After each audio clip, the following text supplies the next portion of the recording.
Haven't cleaned this truck in about a year. No, a little less than a year.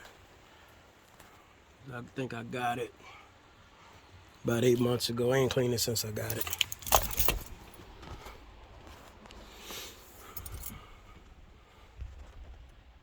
Filthy. Let's see what the end result look like.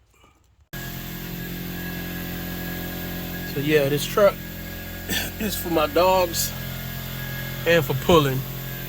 That's the only thing this truck is for. I don't go anywhere else with it unless I'm pulling something or taking my dog somewhere or going around the corner. So it's filthy.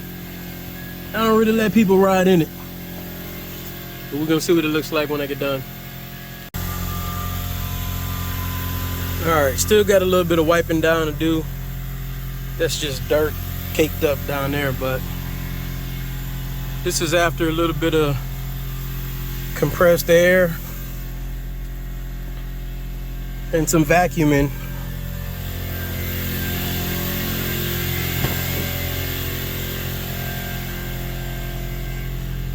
It's about 80% better.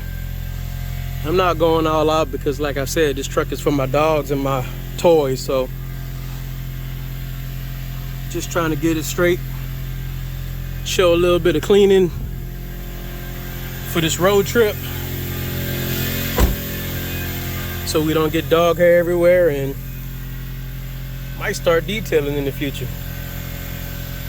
We'll see.